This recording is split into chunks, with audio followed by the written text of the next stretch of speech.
हम लोग कई सारी प्रॉपर्टीज़ लास्ट वीडियो में पढ़ चुके हैं। आज इस चैप्टर का ये लास्ट वीडियो रहेगा और इसमें जो रिमेनिंग प्रॉपर्टीज़ हैं उसकी बात हम लोग करेंगे और फिर इस चैप्टर का खात्मा कर देंगे। ठीक है, सही रहेगा। तो एक जो इसमें बहुत इम्पॉर्टेंट पीरियोडिक प्रॉपर्टीज़ जो रह गई थी वो इलेक्ट्रॉन गेन एंथैल्पी रह गई थी, है ना। तो चलो इस बिंदास टॉपिक को फिर हम लोग पढ़ ही लेते हैं। क्या लिखा हुआ है? Electron gain enthalpy. तो इलेक्ट्रॉन गेन एंथैल्पी क्या होती है उसको समझने के लिए इधर थोड़ी सी बातें समझनी पड़ेंगी। अगर मैं कोई एक क्या लेता हूँ, गैसियस एटम लेता हूँ, तो उसका क्या होगा? न्यूक्लियस होगा। उसमें इस तरह से कई सारी सेल होंगी। तो मैं मान लो ये कोई एक क्या ले रहा हूँ, कोई गैसियस एटम ले रहा हूँ, ठीक है। तो ये जो गैसियस एटम है, इस गैसियस एटम में मुझे क्या कराना है? एक इलेक्ट्रॉन है, ये क्या है? इलेक्ट्रॉन है। इस इलेक्ट्रॉन को इसमें, ध्यान से सुनना, इस इलेक्ट्रॉन को इस सेल में क्या कराना है? इंटर कराना है, ठीक। तो जो इंटर कराएंगे तो उससे इस जो एटम है इसमें जो एंथैल्पी का चेंजमेंट आएगा। चेंजमेंट आने का मतलब ये होता है कि वो या तो इंक्रीज हो जाएगा या डिक्रीज हो जाएगा। उसी को हम बोलते हैं इलेक्ट्रॉन गेन एंथैल्पी। क्या बात हो रही है? बहुत ध्यान से समझना है मैं क्या कह रहा हूँ। मैं ये कह रहा हूँ जब हम किसी आउटर मोस्ट या बाहरी इलेक्ट्रॉन को कोई एक्सटर्नल इलेक्ट्रॉन में इसे इंटर कराएंगे तो वो तो आउटर मोस्ट शेल में जाएगा, लेकिन ये जाएगा तो वो डिपेंड करेगा कि आपने जो एटम ले रखा है उसका नेचर क्या है। अगर वो एक्सेप्ट करना चाह रहा होगा तो बदले में फिर क्या होगी? एनर्जी रिलीज होगी। क्या होगा बेटा? एनर्जी रिलीज होगी। और अगर वो एक्सेप्ट नहीं करना चाह रहा होगा तो फिर क्या करना पड़ेगा? एनर्जी एब्जॉर्ब कराना पड़ेगा, ठीक है। तो बताओ एंथैल्पी चेंजमेंट आएगा कि नहीं? इसको डिनोट करते हैं डेल्टा, ठीक है। इलेक्ट्रॉन गेन एंथैल्पी ऐसे लिख दिया। अब ये होता क्या है तो ध्यान रखना, तुम लिखना, पहले डिफाइन कर लिया जाए फिर इस पर ज़्यादा डिस्कशन करते हैं सही से।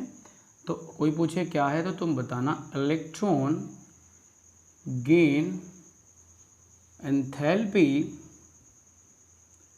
is defined as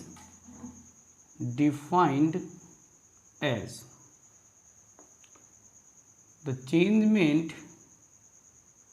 लिखते हैं ना, या एंथैल्पी चेंज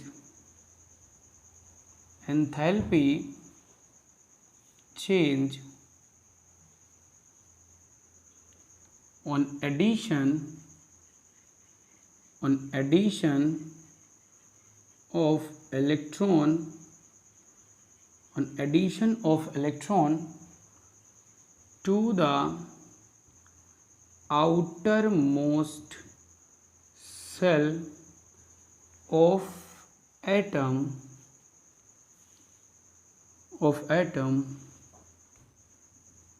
that element, ठीक है।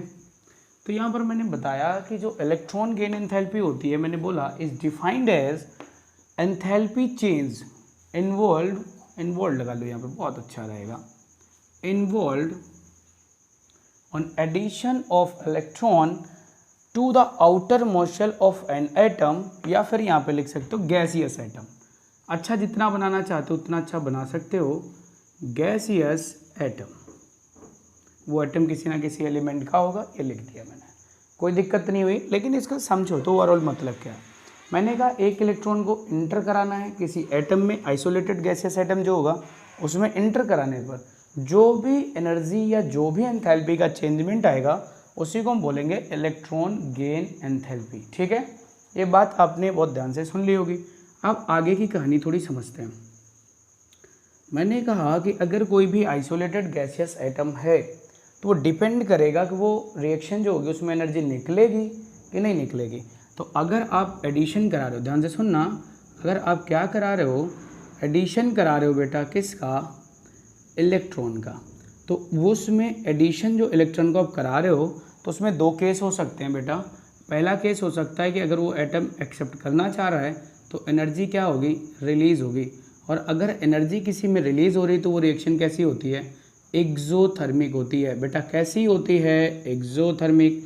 और अगर वो एनर्जी एब्जॉर्ब कर रहा है, दिख रहा है ना, छोटा नहीं लिख रहा हूँ ना, एनर्जी अगर वो एब्जॉर्व कर रहा है तो वो कौन सी रिएक्शन हो जाएगी, वो हो जाएगी एंडोथर्मिक। मेरी बात सुनना, और जब बताओ एनर्जी अगर निकल रही होगी तो वो किस फॉर्म में निकलेगी, निगेटिव। तो अगर कोई पूछे इलेक्ट्रॉन गेन एंथैल्पी निगेटिव आ रही हो, क्या आ रही हो, निगेटिव आ रही है, तो समझ जाना कि वो कैसी रिएक्शन है, एक्सोथर्मिक है।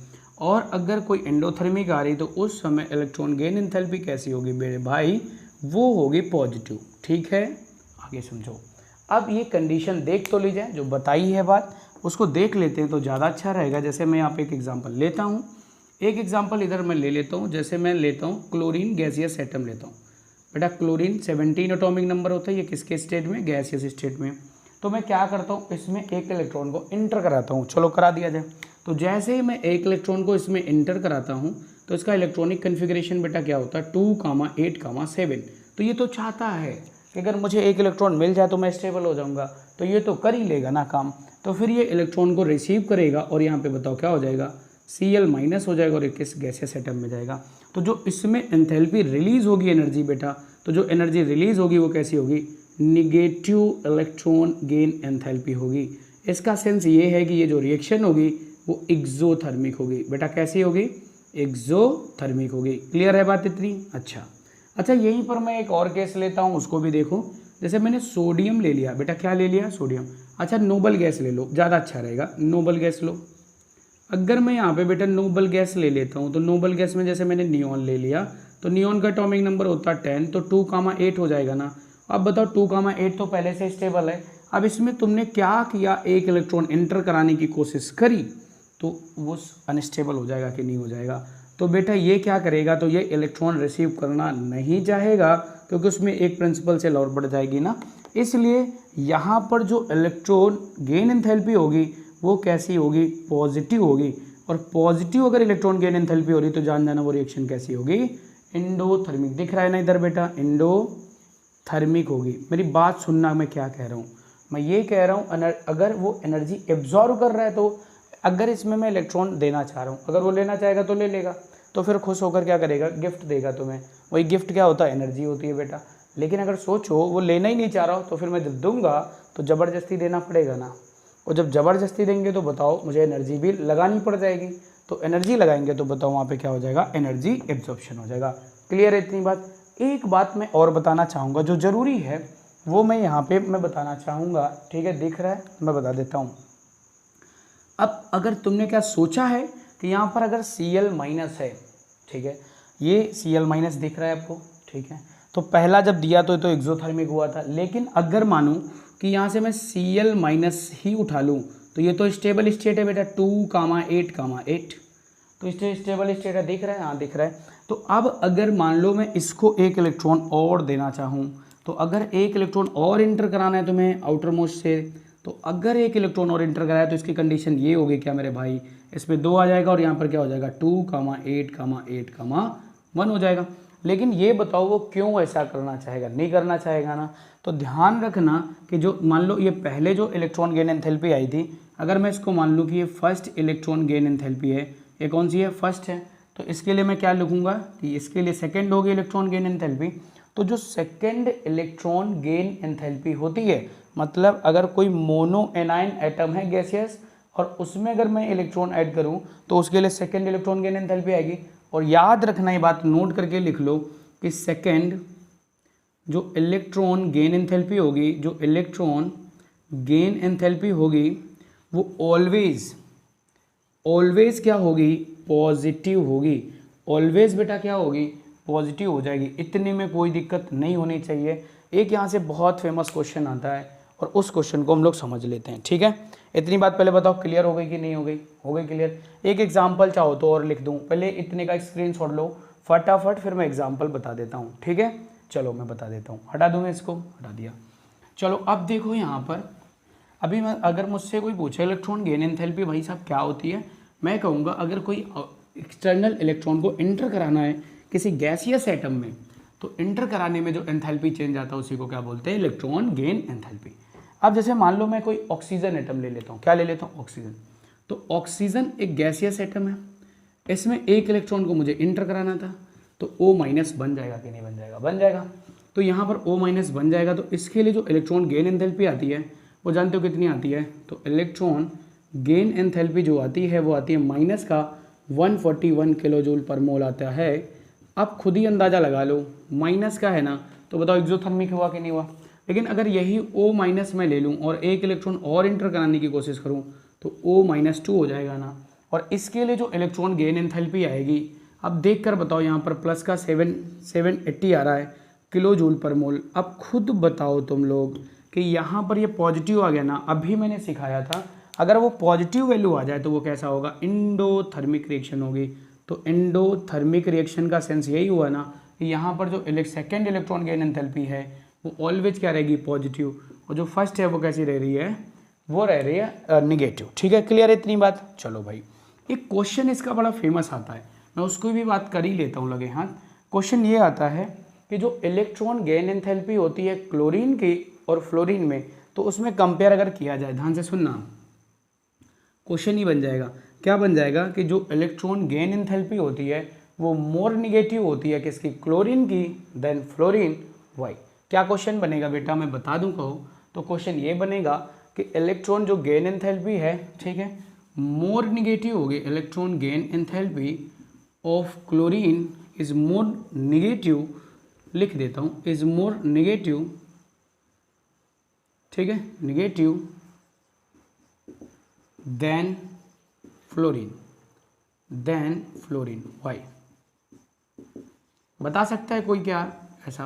क्योंकि क्लोरीन की अगर कंडीशन देखो, फ्लोरीन की कंडीशन देखो, तो इसमें 17 होता है, तो 2,8,7 होता है मेरे भाई, और इसमें कितना होता है? 2,7 होता है। ठीक है, अब मुझे बताओ, दोनों के आउटर मोस्ट में 7 है तो दोनों लेना चाहेंगे, लेकिन यहाँ पर बताओ कितनी सेल कंटेन हो रही है, तो तुम बताओगे 2 सेल कंटेन हो रही है। इसका अगर उससे भी इलेक्ट्रॉनिक कन्फिग्रेशन करो 1s2 तो 2s2 है ना, 2s2 कर लोगे, 2s2 मैं कर ही देता हूँ, 2s2 2p6 3s2 3p यहाँ पे कितने हो गए? 3p हो जाएगा 5। ठीक है, और यहाँ पर बताओ कितने हैं, तो यहाँ पर ऐसे देख लो 1s2, यहाँ पर क्या हो जाएगा? 2s2 और 2p कितना हो जाएगा? 5। यहाँ पर देखो कितने पीरियड हैं बेटा, k और l, यहाँ पर 2 ही पीरियड हैं और यहाँ पर कितने पीरियड हैं? 3 हैं। ठीक है, ओवरऑल बिना कन्फ्यूजन के बाद समझना। मैं यहाँ पे क्लोरीन के लिए एक बनाता हूँ, तो क्लोरीन ये मान लो है, ये न्यूक्लियस हो गया, इसके 3 सेल होते हैं, 1 2 3। और इसमें बेटा देखो जो फ्लोरीन है इसके लिए भी 2 होते हैं, तो यहाँ पे मैंने लिखा फ्लोरीन, और देखो कितना 1 2। क्या होता है, जो इसके आउटर मोस्ट में 7 इलेक्ट्रॉन होते हैं, कितने होते हैं? 7, तो 3 3 और एक यहाँ पे आ गया। यहाँ पर बेटा देखो यहाँ पर भी 7 होते हैं, 1 2 3 4 5 6। ठीक है, तो यहाँ पर 6 और 7 हो गया ना। अब जब कोई बाहर से एक इलेक्ट्रॉन आता है, ध्यान से सुनना, एक्सटर्नल इलेक्ट्रॉन आता है, तो यहाँ पर क्या होता है, साइज इंक्रीज होने से या साइज बड़े होने से यहाँ पर इंटर इलेक्ट्रॉनिक रिपल्सन कम होता है। मतलब ये जो इलेक्ट्रॉन होते हैं ये रिपल नहीं करते हैं, तो ये आसानी से आके यहाँ पे बैठ जाता है। लेकिन यहाँ पर बच्चे क्या होता है, यहाँ पर जब इलेक्ट्रॉन इंटर करने की कोशिश करता है तो गैप कम होता है, तो ये इलेक्ट्रॉन आपस में ही रिपल कर रहे होते हैं। और जब कोई और आदमी आता है तो वो फिर यहाँ पे आता है, तो ये आपस में उससे भी रिपल्सन क्रिएट करते हैं, इसलिए आसानी से नहीं आता। इसलिए इसकी जो एनर्जी होती है वो क्या हो जाती है? लेस निगेटिव होती है, और उसकी क्या हो जाती है? मोर निगेटिव हो जाती है। क्लियर है बात क्या? इतनी मेरे हिसाब से बात क्लियर होगी ना। चलो ये बात पूरी क्लियर हो जाएगी, फिर से सुन लेना, इसमें कुछ है नहीं यार, ऐसे समझ लो। यहाँ पे गैप ज़्यादा है, तो जब कोई इलेक्ट्रॉन यहाँ पे आ रहा है तो बताओ इसमें रिपल्सन होगा क्या? तो जो इंटर इलेक्ट्रॉनिक रिपल्सन है वो यहाँ पे कम है, और यहाँ पर जो इंटर इलेक्ट्रॉनिक रिपल्सन है वो मोर है, बस इतना बताना। तो जब रिपल्सन होगा तो इलेक्ट्रॉन आने नहीं देगा, तो नहीं आएगा तो लेस निगेटिव हो जाएगा। ठीक है, क्लियर है बात? चलो इस टॉपिक के बाद एक टॉपिक और है, वो टॉपिक आता है मेटालिक कैरेक्टर का। बेटा किसका आता है? मेटालिक कैरेक्टर का। ठीक है, समझ लो फटाफट वो भी। तो एक टॉपिक आएगा मेटालिक कैरेक्टर, मेटालिक कैरेक्टर, और इसको अगर मुझे समझना है तो मैं बोलूँगा टेंडेंसी टू लूज इलेक्ट्रॉन। क्या बोलना है इसको? टेंडेंसी टू लूज इलेक्ट्रॉन, या फिर इसको मैं बोल सकता हूँ पॉजिटिविटी, क्या बोल सकता हूँ मेरे भाई, इलेक्ट्रो पॉजिटिविटी। तो मेटेलिक कैरेक्टर का मतलब यही हुआ ना कि जो इलेक्ट्रॉन लूज करने की टेंडेंसी रखते हैं वो उतने मेटेलिक होते हैं। तो अब टॉप टू बॉटम जब आ रहे हो बेटा, क्या आ रहे हो, टॉप टू बॉटम आते हो। अब ध्यान से सुनना, जब आप मूव करते हो ग्रुप में, जब आप कहाँ मूव करते हो, ग्रुप में मूव करते हो, वेरिएशन बता रहा हूँ बेटा, टॉप टू बॉटम जा रहे होते हो। अब कॉमन सेंस से बताओ, इसमें कोई दिमाग नहीं लगाना, साइज आता है ना अपने को। जैसे जैसे नीचे जाओगे नंबर ऑफ सेल इंक्रीज होंगे। जैसे मान लो पहले में दो सेल आ रही हैं, तीसरे में फिर क्या हो गया, यहाँ पे 3 आ गई, फिर अगले में कितने हो जाएगा, 4 आ जाएंगे, फिर नेक्स्ट में कितने 5 आ जाएंगे। तो ये बताओ मुझे, क्या नंबर ऑफ सेल, मैं रफली बता रहा हूँ, कल कहानी समझो, कि अगर atomic size top to bottom जाने पे इंक्रीज होता है तो तुम बताओ न्यूक्लियस से आउटर मोस्ट इलेक्ट्रॉन की जो डिस्टेंस होगी वो क्या इंक्रीज होगी क्या। मैं फिर से बोल रहा हूँ, मैं क्या कह रहा हूँ, रिपीट करता हूँ। मैं ये कह रहा हूँ टॉप टू बॉटम जाने पे एटॉमिक साइज इंक्रीज होता है, ये मुझे पता है, तो मैं लिख लेता हूँ क्या हो रहा है यहाँ पे, एटॉमिक साइज इंक्रीज हो रहा है।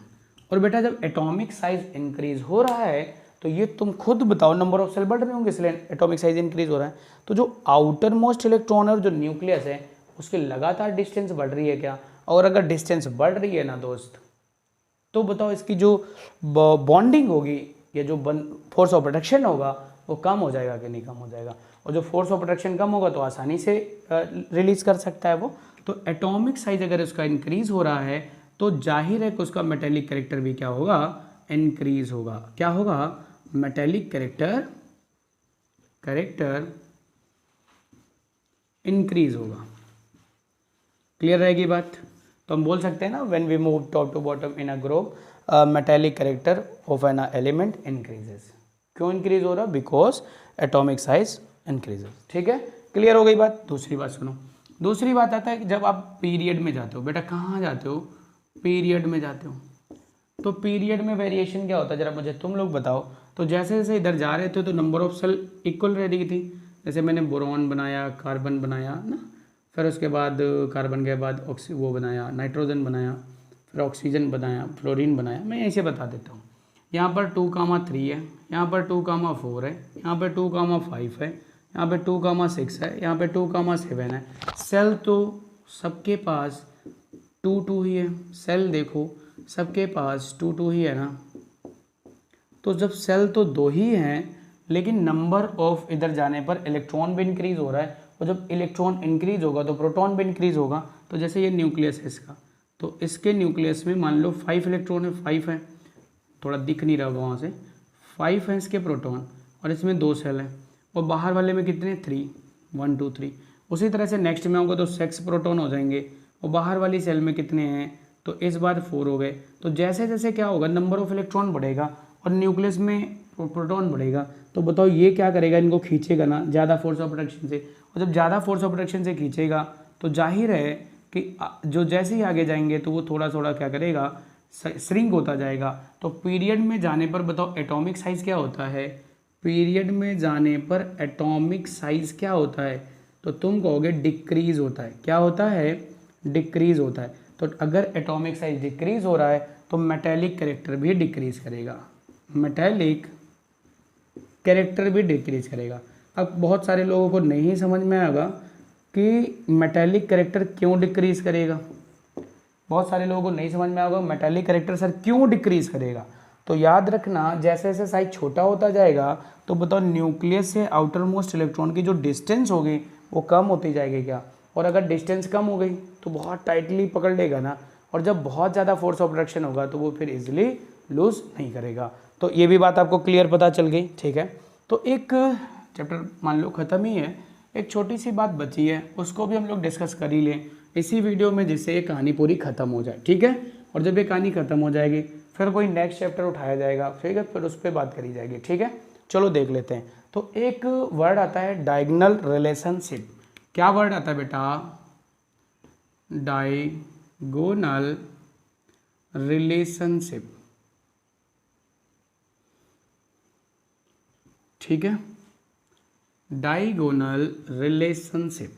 अब इसकी कहानी अगर देखी जाए तो जैसे मैं बात करूं तो कुछ समझना, आप लोगों को वैसे तो आता है, लेकिन मैं थोड़ा सा बता देता हूँ। जो पीरियड होता है, जैसे उसमें सेकंड पीरियड में ले लेता हूँ, थर्ड पीरियड की कहानी चलेगी, तो मैं यहाँ लिख लेता हूँ कुछ सेकंड पीरियड में जो आ रहे होंगे। जैसे लिथियम मैंने लिख लिया, बेरिलियम मैंने लिख लिया, बोरॉन मैंने लिख लिया, कार्बन मैंने लिख लिया, ठीक है। इसके जस्ट नीचे ये थर्ड पीरियड है बेटा, तो थर्ड पीरियड में कौन आता है? तो लिथियम के बाद आता है, बोलो बेटा, सोडियम आता है, मैग्नीशियम आता है, फिर एल्यूमिनियम आता है, फिर सिलिकॉन आता है, ठीक है। तो कहानी सुनना, डायगोनल रिलेशनशिप का कुछ, डायगोनल तो तुमने मैथ में पढ़ा है ना, ठीक है। तो ये जो लिथियम है, इसकी कुछ जो फिजिकल और केमिकल प्रॉपर्टीज़ होती हैं वो किससे सिमिलर हो जाती हैं? जो थर्ड पीरियड के मैग्नीशियम जो दिख रहा है ऐसे डायगोनली जो रिलेट कर रहा है इसको, उसी तरह से जो बोरॉन है उसकी कुछ रिलेशनशिप अगर देखा जाए फिजिकल और केमिकल प्रॉपर्टीज़ किससे सिमिलर हो जाती हैं? सिलिकॉन से हो जाती हैं, ठीक है। तो अब देखो, अगर तुम्हें सही से दिख रहा हो तो ये डायगोनल जैसा ही दिख रहा है क्या डायगोनल जैसा ही दिख रहा है क्या? तो बस यही चीज़ समझना है, इसी को बोलते हैं डायगोनल रिलेशनशिप। तो हम लोग डायगोनल रिलेशनशिप को समझ चुके हैं ना। ऐसे समझो, जैसे जो लिथियम है ना और ये मैग्नीशियम है, तो लिथियम एल्कली मेटल्स है और ये एल्कलाइन अर्थ मेटल्स हैं। तो एल्कली मेटल में मोस्टली जो एलिमेंट्स हैं उनके बॉइलिंग पॉइंट और मेल्टिंग पॉइंट लोअर होते हैं, लेकिन जैसे लिथियम है तो लिथियम का मेल्टिंग और बॉइलिंग पॉइंट हायर होता है। उसी हिसाब से मैग्नीशियम, ये जो एल्कलाइन अर्थ मेटल्स हैं, इसमें इसके भी जो मेल्टिंग और बॉइलिंग पॉइंट होते हैं वो लोअर होते हैं, लेकिन किसके? मैग्नीशियम का क्या होता है? हायर होता है। इस हिसाब से बताओ ये सिमिलर हुआ कि नहीं हुआ? और इसके ये जैसे बेरिलियम है तो इसका किससे सिमिलर करेगा? एल्युमिनियम से करेगा। इसी को हम लोग बोलते हैं डायगोनल रिलेशनशिप। अगर लिखने के लिए आ जाए तो फिर क्या लिखोगे?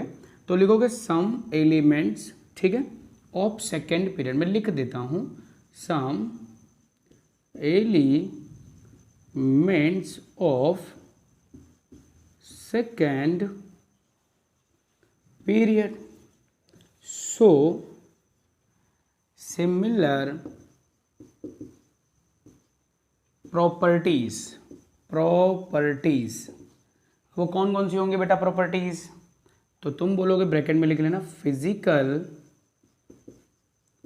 And chemical. तो कौन कौन सी प्रॉपर्टी होंगी? फिजिकल और केमिकल प्रॉपर्टी। किससे सिमिलर होंगी? तो किससे सिमिलर होंगे बेटा? तो डायगोनली, तो सिमिलर, ठीक है, डायगोनली विद लगाओ, विद डायगोनली अपोजिट। देखो डायगोनल पे है ना, डायगोनल पे है, तो डायगोनली अपोजिट एलिमेंट, दिख रहा है, diagonally opposite elements of the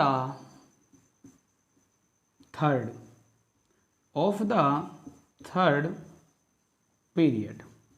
मैंने लिखा कुछ एलिमेंट सेकेंड पीरियड के जो शो करते हैं सिमिलर प्रॉपर्टीज फिजिकल और केमिकल, किसके साथ? थर्ड के साथ। तो ये डायगोनली सिचुएटेड होते हैं, इसी को बोलते हैं डायगोनल रिलेशनशिप, ठीक है। तो समझ में आ गया होगा तुम लोगों को पूरी कहानी। तो इस चैप्टर में इतना ही है। आपको जो बेसिक आप क्लास के बोर्ड के हिसाब से, सीबीएसई बोर्ड के हिसाब से काम कर रहे हैं, तो इतना आप पढ़ लें, ठीक है। फिर अब हमारी लोगों की मुलाकात होगी, कोई नेक्स्ट चैप्टर बेहतरीन टॉपिक उठाया जाएगा और उससे स्टार्ट किया जाएगा, ठीक।